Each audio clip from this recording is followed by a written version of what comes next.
Sunday morning, 1974. You walk into the living room, and your bare feet sink 3 inches into shag carpet so thick you could lose a quarter in it and never find it again.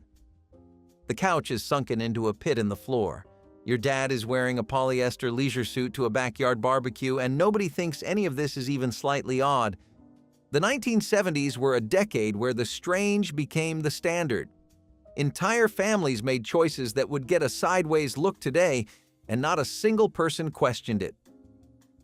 Number 22 on this list was sold as genuine art and hung on living room walls with total sincerity, from Velvet Elvis to sad-eyed children.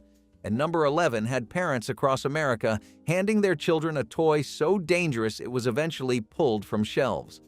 So, hit subscribe, because here are 30 strange 1970s trends we all thought were perfectly normal.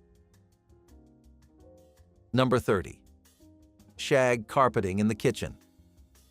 By 1972, shag carpet had crept out of the living room and into the kitchen.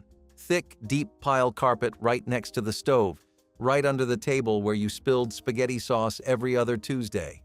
Cleaning it meant getting down on your hands and knees with a wet rag, working tomato stains out of fibers that went halfway to your ankles. The vacuum could barely get through it. You would push and pull, and the machine would fight you the whole way. Spills soaked straight to the padding underneath, and by summer, certain spots near the sink had a smell that no amount of Carpet Fresh could fix. Somehow, this was considered a perfectly reasonable flooring choice. By the mid-1980s, linoleum had taken back the kitchen, and nobody mourned the loss. Number 29. Conversation pits. Builders in the early 1970s decided that the best way to get people talking was to cut a hole in the living room floor. The conversation pit was a sunken seating area, usually carpeted in something brown or orange with built-in cushions lining the walls. You would step down into it like you were entering a small arena. Getting out after 2 glasses of wine was its own adventure, a slow climb up a carpeted ledge while trying to keep your drink upright. Kids used them as wrestling rings and fort-building zones. Grandparents avoided them entirely because one wrong step meant a trip to the emergency room. Vacuuming the thing required dragging the machine down into the pit, cleaning every cushion seam, and hauling it back out. They were stylish, they were expensive, and they were an insurance liability waiting to happen. Number 28. Macrame everything. In the 1970s, if a surface existed, someone was going to hang knotted rope from it. Macrame plant hangers dangled from every ceiling hook in the house, holding ferns that dripped water onto the carpet below. Macrame wall hangings covered entire walls in the den. There were macrame belts, macrame purses, macrame owls staring at you from the hallway with wooden bead eyes. Craft stores could not keep jute cord in stock. Your mother or your aunt spent entire evenings tying hundreds of tiny knots while watching the Carol Burnett Show, producing something that looked like a fishing net had been promoted to home decor. The smell of raw jute was everywhere. By 1982, most of it had been stuffed into garbage bags and hauled to the curb without ceremony. Number 27. Fondue parties as serious social events. Having people over for dinner in 1975 meant putting a pot of melted cheese on the table and calling it a party. The fondue set sat on a little metal stand with a sterno can burning underneath it, and guests gathered around stabbing cubes of bread with long, thin forks and dipping them into a communal pot of bubbling Gruyere. If your bread fell off the fork into the cheese, there were actual penalty rules depending on whose house you were in. Some households had chocolate fondue for dessert, which meant a second pot, a second can of fuel, and twice the chance of dripping something on the tablecloth. Fondue sets were a top wedding gift for most of the decade. It was the dinner party equivalent of building a campfire indoors, and everyone acted like it was the height of European sophistication. Number 26. The shoe-fitting fluoroscope. From the late 1940s through the early 1970s, shoe stores across America had a machine that let you look at the bones of your own feet through a live X-ray while you tried on shoes. The fluoroscope stood about 4 feet tall, with a slot at the bottom where you slid your feet in, still wearing the shoes. You looked down through a viewing port on top and watched your own toe bones wiggling inside the leather, glowing green on a tiny screen. There were 3 viewing ports, one for you, one for your parent, and one for the salesman. Children loved it. Parents considered it a perfectly normal part of buying school shoes. The machine was pumping ionizing radiation straight through your feet and ankles every time you used it, and some kids used it 4 or 5 times per visit just for fun. Shoe salesmen stood next to these machines all day, every day, absorbing scattered radiation with no protection at all. Several states began banning them in the late 1950s and 1960s after studies linked them to radiation injuries, and by 1970 most had been pulled from stores, but a handful survived into the mid-1970s in smaller towns where nobody had gotten around to removing them. Number 25. Waterbeds as a mainstream furniture choice. By the mid-1980s, roughly 1 in 5 beds sold in America was a waterbed. You filled the mattress with a garden hose through the bedroom window, and the entire setup weighed close to 2,000 pounds. Getting in was like climbing onto a pool float. Every time you moved, a wave rolled across the surface and reached the other side 3 seconds later. Getting out in the middle of the night without waking the person next to you was nearly impossible. The heater underneath kept the water warm, and if it failed in January, you woke up on a slab of ice. Draining one for a move took hours and required a siphon hose running out the window to the yard. Number 24. The Relaxicizer and Home Electric Slimming Belts.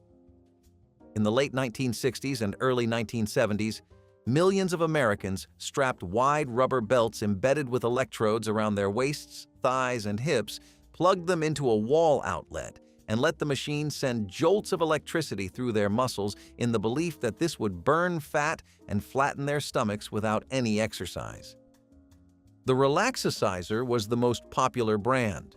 You sat on the couch watching television while the belt pulsed, and your abdominal muscles contracted involuntarily over and over for 30 minutes at a time.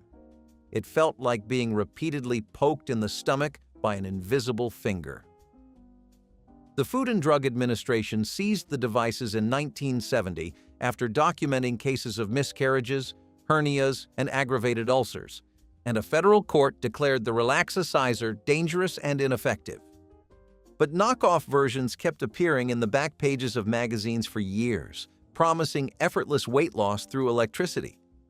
The idea that you could lose weight by being mildly electrocuted on your living room sofa was treated as completely reasonable medical science. Number 23. Leisure suits worn to actual events.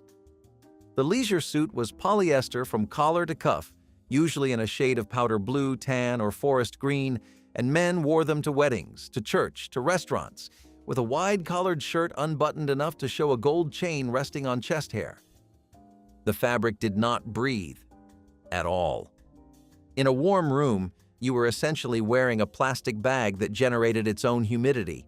The suits came with flared trousers and sometimes a matching vest, and the whole ensemble made a soft rustling sound when you walked, like someone crinkling a grocery bag in slow motion.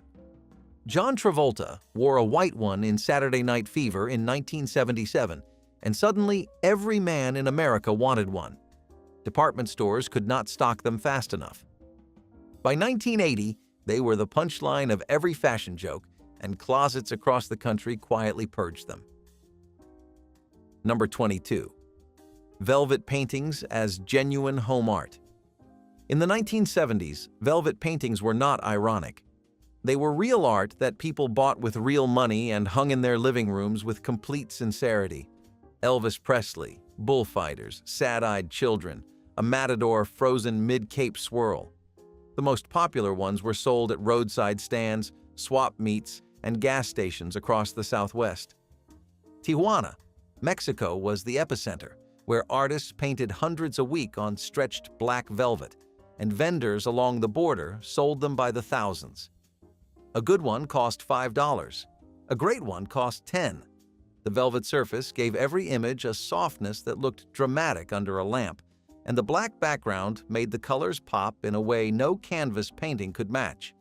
A black velvet Elvis glowing under a table light in a wood-paneled den was the aesthetic peak of 1974. Your neighbor had one too, possibly the same one, and that was fine.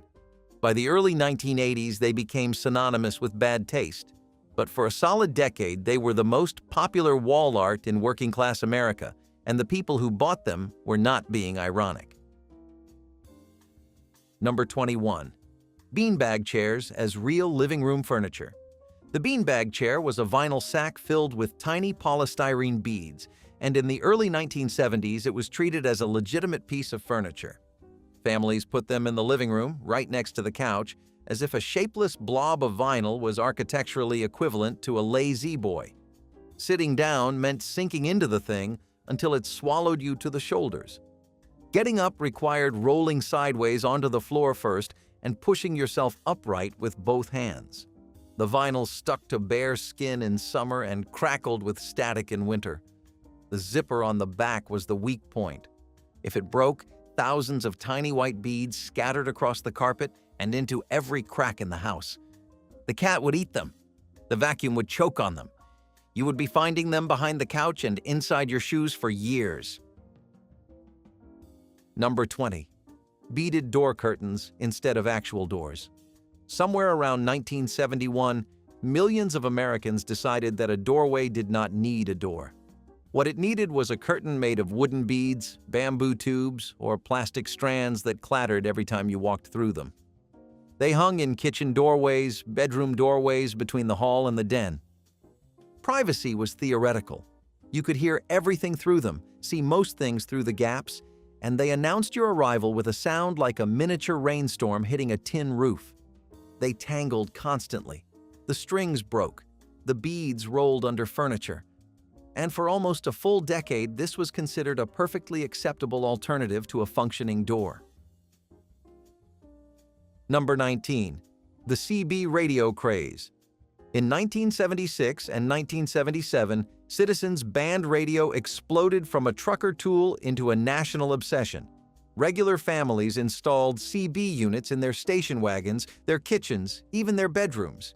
Everyone picked a handle. Dad was Silver Fox. Mom was Butterfly. The kid in the back seat was Roadrunner. You would drive down the interstate calling out to strangers, asking about speed traps and traffic, using a vocabulary pulled straight from the movie Smokey and the Bandit. Breaker, Breaker 19 became the catchphrase of a generation. The Federal Communications Commission had to expand the available channels from 23 to 40 just to handle the traffic. By 1980, the fad had burned out almost completely, and millions of CB units ended up collecting dust in garages. Number 18. The 8-track tape player and its bizarre engineering. The 8-track was the dominant way to listen to music in your car for most of the 1970s, and the strange part was that everyone accepted its obvious design flaws as perfectly normal. You shoved a plastic cartridge the size of a paperback novel into a slot in the dashboard, and music came out. Mostly. The tape ran on a continuous loop divided into 4 programs, which meant songs were routinely chopped in half. You would be right in the middle of your favorite track, the guitar solo building, the chorus about to hit, and the player would go dead silent for 3 seconds while it switched programs with a loud mechanical clunk. Then a completely different song started. Nobody complained. That was just how music worked. The tape itself was held together with a strip of foil that wore out over time, and when it failed, the player ate the tape, pulling brown ribbon out of the cartridge in long, crinkled streamers that draped across the dashboard.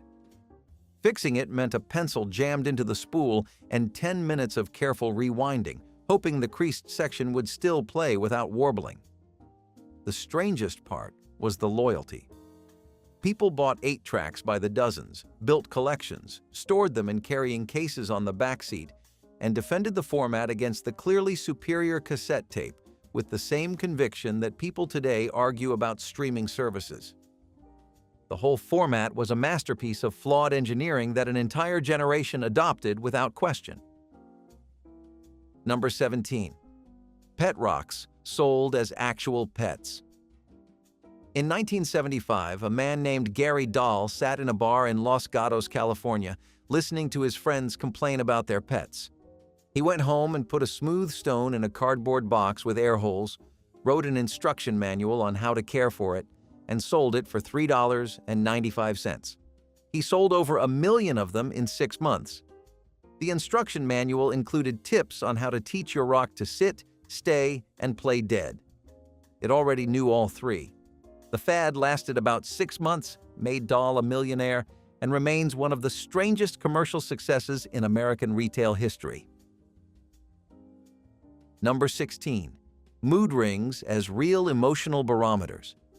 The mood ring hit the market in 1975, and within months, millions of Americans were wearing a ring filled with liquid crystals and treating it like a medical device. The stone changed color with your body temperature, and a little chart told you what each color meant. Blue was calm, green was normal. Black meant you were stressed or possibly dead. People genuinely believed the ring could read their emotions. You would hold out your hand at a party and someone would lean in to examine the stone and diagnose your inner state based on whether it was purple or brown. The science was non-existent, but the confidence was absolute. Number 15. Smoking in hospitals, airplanes, and grocery stores. In the 1970s, smoking was not just tolerated, it was woven into every public space like furniture. Doctors smoked in examination rooms while checking your blood pressure. Nurses smoked at the nursing station between rounds. Passengers on commercial flights lit cigarettes the moment the seatbelt sign went off, and ashtrays were built into the armrests and even into the lavatory doors. Grocery stores had standing ashtrays at the end of every aisle. Teachers smoked in the teacher's lounge with the door open. Office workers smoked at their desks, and the overhead fluorescent lights had a permanent yellow haze beneath them. The non-smoker adjusted or opened a window, or simply breathed it in without complaint. Nobody thought this was unusual. The idea that smoking might be banned from indoor public spaces was considered extreme, almost un-American, a violation of personal freedom that most people could not even imagine being enforced. Number 14. Hitchhiking as a normal way to get around. Stand on the shoulder of a highway in 1973, stick out your thumb, and a stranger would pull over within minutes. Hitchhiking in the 1970s was not desperate or dangerous in the public imagination. It was just transportation. College students hitchhiked across the country during summer break with nothing but a backpack and a cardboard sign. Teenagers hitched rides to the next town on Friday nights. Families picked up hitchhikers on road trips, sometimes letting a complete stranger ride in the back seat next to the kids with a cooler of sandwiches between them. Interstate on-ramps had regular clusters of people with their thumbs out, and drivers considered it a civic courtesy to stop. Gas stations had informal hitchhiker waiting areas where travelers swapped stories and tips about which routes were easiest to catch a ride on. Some states even had designated hitchhiking spots with signs. The whole system ran on an unspoken social contract. You gave a stranger a lift, and someday a stranger would give one to you. Guidebooks were published with tips on where to stand, what to wear, and how to make conversation with the driver. It was ordinary enough that it showed up in family vacation stories without raising an eyebrow. The shift happened gradually through the late 1970s and into the 1980s, as a series of highly publicized crimes involving hitchhikers changed the national conversation entirely. By 1985, picking up a stranger on the highway had gone from neighborly to unthinkable. Parents who had hitchhiked their way through college now told their own children never to accept a ride from someone they did not know. The practice did not fade because of a law or a regulation. It faded because the country lost a kind of trust that never fully came back. Number 13. Children riding loose in the back of pickup trucks. On any Saturday in 1975, you could drive through a small town in Texas or Georgia and see a pickup truck with 4 kids sitting in the open bed, legs dangling over the tailgate, wind in their hair, not a seatbelt or a roll bar in sight. This was how families transported children to the lake, to the county fair, to church. The kids loved it. Parents saw no problem. The truck bed was also where the dog rode, and sometimes a lawnmower. Nobody called it reckless. It was just how you got places when the cab was full. Most states did not pass laws against it until the 1990s, and even then, enforcement was slow. Number 12. Station wagons with rear-facing third-row seats. The family station wagon of the 1970s had a trick. Fold down the rear cargo area and a bench seat popped up, facing backward, right against the tailgate window. Kids sat there staring at the car behind them, making faces at strangers, waving at truckers, breathing exhaust fumes that seeped in through the rubber seal with no seatbelts and a single sheet of glass between them and a rear-end collision. The Ford Country Squire, the Chevrolet Caprice Estate, the Oldsmobile Vista Cruiser. Every major American automaker built them. Parents called it the way back. Kids fought over who got to sit there. On long road trips, the way-back riders got carsick from facing the wrong direction but refused to give up the seat because it felt like riding in your own private compartment. It was the most dangerous seat in the car, and it was reserved exclusively for children. Number 11. Lawn darts with steel tips. The original lawn dart, sold under the brand name Jarts, was a foot-long metal spike with plastic fins designed to be thrown underhand across the yard into a plastic ring on the ground. They weighed about 1/4 pound each and came to a sharp steel point. Children played with them at backyard barbecues, birthday parties, and 4th of July gatherings. The darts flew in high arcs, sometimes 15 or 20 feet in the air, and came down point first wherever gravity decided. Emergency rooms across the country reported thousands of injuries through the 1970s and 1980s.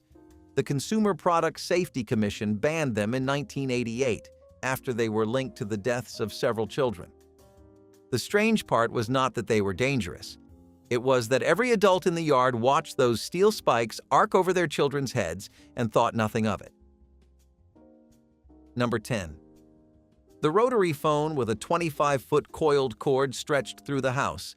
Every kitchen in America had a rotary telephone bolted to the wall, and attached to it was a coiled cord long enough to reach the next room, the hallway, and in some houses, clear out to the back porch. Teenagers stretched that cord around corners, under doors, and into closets, pulling the coils so far that the cord lost all its spring and hung in drooping loops across the kitchen floor. Your mother stepped over it 17 times a night. The dog chewed through it twice a year.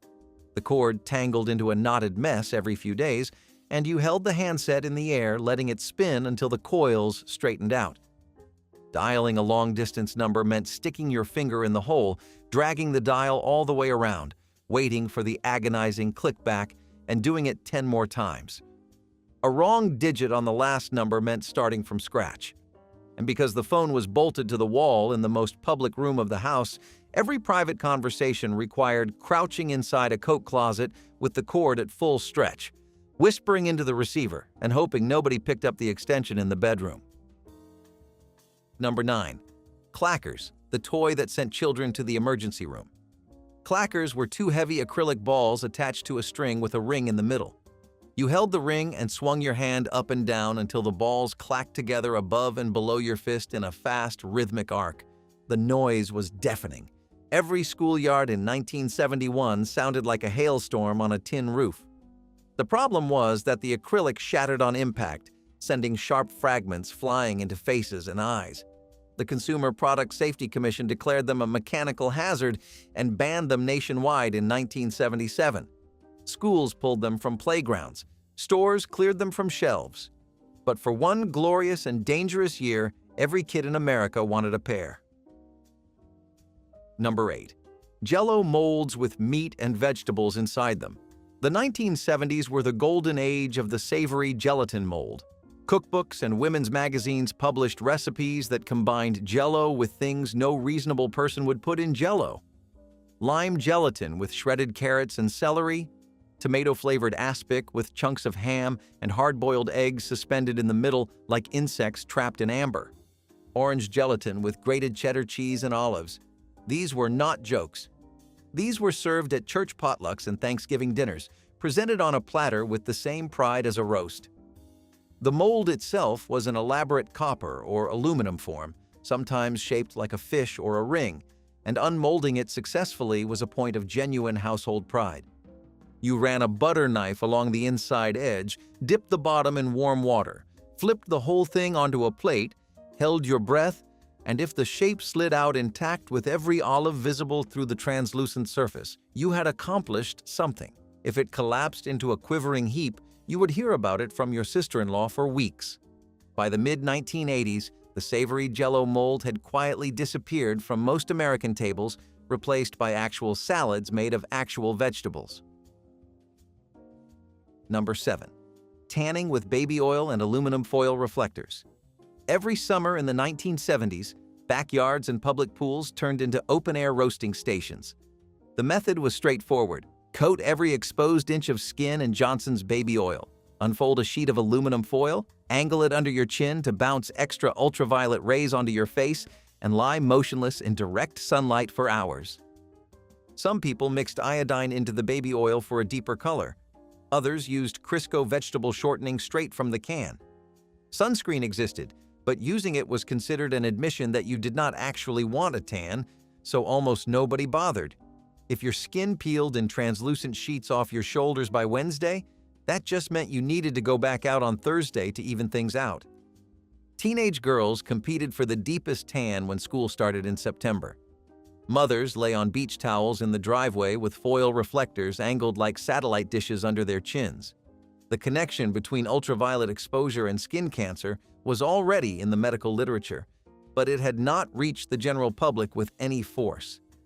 A tan meant you were healthy and attractive. The entire ritual would be considered genuinely reckless by any standard today, but in the 1970s, it was as normal as mowing the lawn.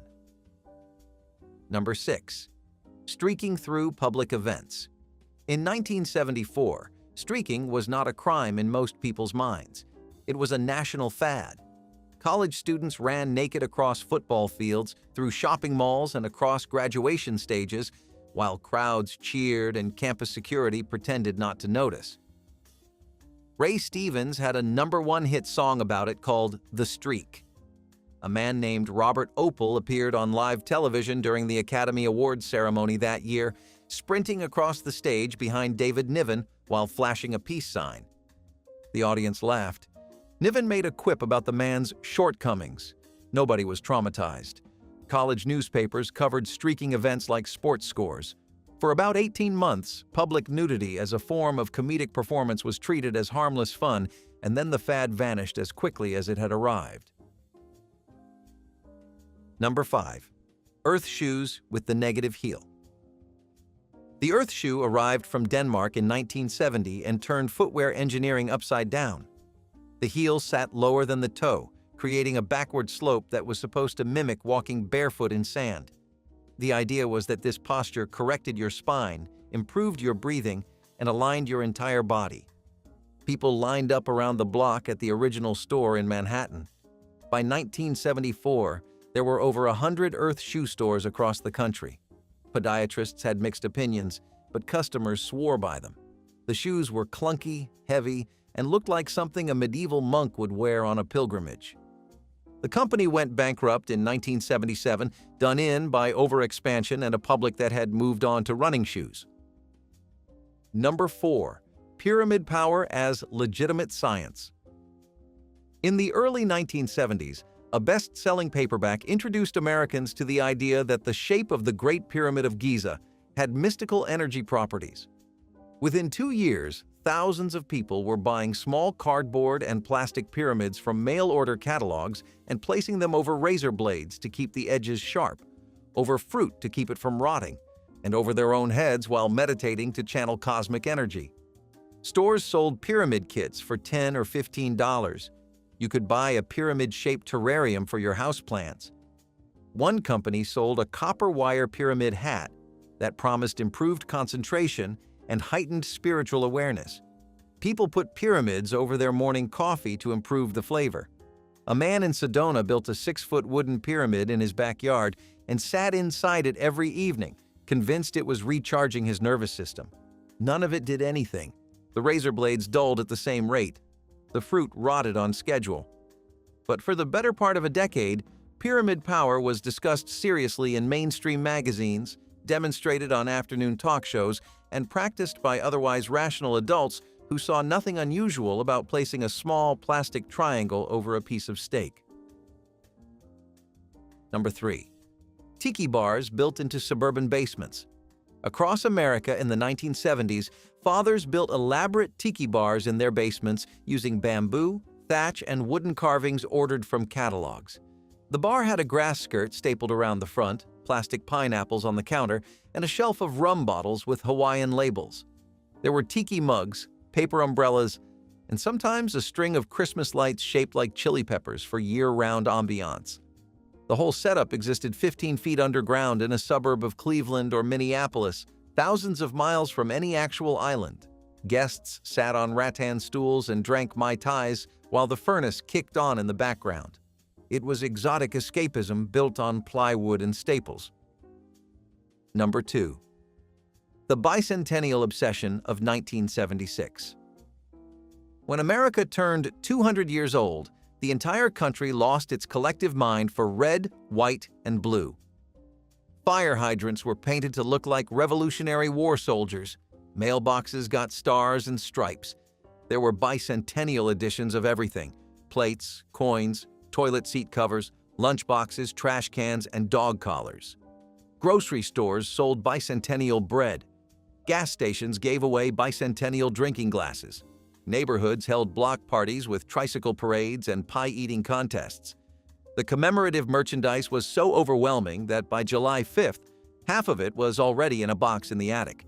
For 12 solid months, patriotic kitsch was a national industry, and then it was over, leaving behind a generation of Americans with at least one commemorative plate still sitting in a cabinet somewhere. Number 1. Asbestos woven into everyday household products. In the 1970s, asbestos was not a scary word, it was a selling point. Oven mitts were lined with it. Ironing board covers were made from it. Hair dryers blew air through asbestos-insulated heating elements directly onto your scalp.